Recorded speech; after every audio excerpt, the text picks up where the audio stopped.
नमस्कार भाई और बहनों, आप सभी को डी न्यूज़ में बहुत बहुत स्वागत है और उम्मीद करते हैं कि आप सभी स्वस्थ और सुरक्षित होंगे।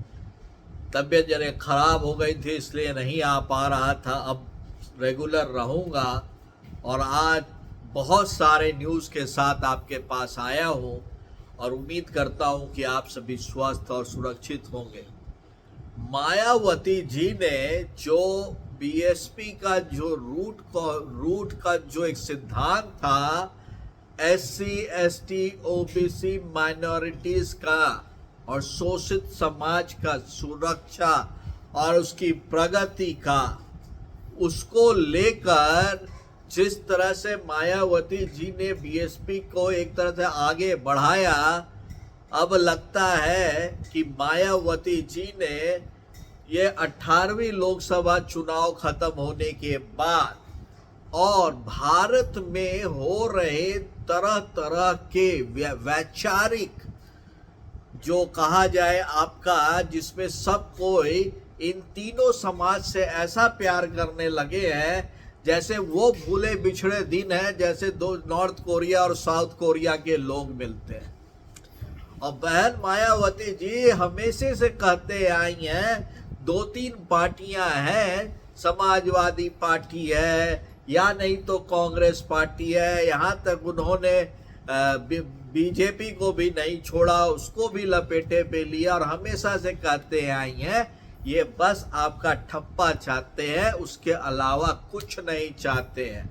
और इधर उनके जो ट्वीट्स आ रहे हैं कि वो ये दिखा रहे हैं कि मायावती जी वापस राजनीति में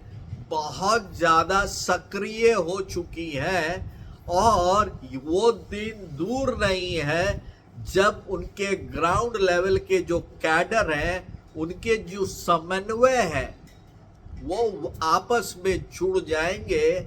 लेकिन जिस तरह से उनके ट्वीट्स आए हैं वो एकदम दर्शाता है और उन्होंने एकदम खाटी भाषा में ये लिखकर जता दिया है कि एससी एसटी और ओबीसी से इन पार्टियों को प्यार सिर्फ वोट के लिए है, न तो उनकी समृद्धि का कोई ख्याल है, न शिक्षा का कोई ख्याल है, न सुरक्षा का कोई ख्याल है, न स्वास्थ्य का कोई ख्याल है। ये है मायावती जी का ओपिनियन इन सब पार्टियों में और वो ये बोल रही हैं, बहुत क्लियरली बोल रही हैं और उन्होंने ये दर्शा दिया है। ये याद रखिए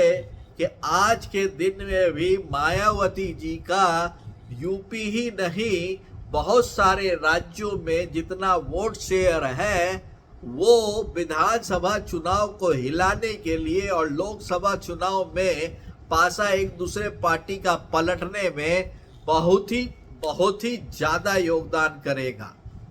और यदि आपको लगता है कि मायावती जी का यह ओपिनियन कि ये 3-4 पार्टियां हैं जिसका काम सिर्फ यही है, तो इस चैनल को जरूर लाइक करें, सब्सक्राइब करें और शेयर करें। और भाइयों, आपका सब्सक्रिप्शन बहुत ज़रूरी है। सबको यह लगता है कि एक बुजुर्ग नहीं चला सकता और मेरा कहना यह है कि कभी एज नहीं होती है किसी चैनल को बढ़ाने के लिए। तो ज़रूर सब्सक्राइब कीजिए, लाइक कीजिए और शेयर कीजिए। तब तक आप सभी को सलाम, धन्यवाद।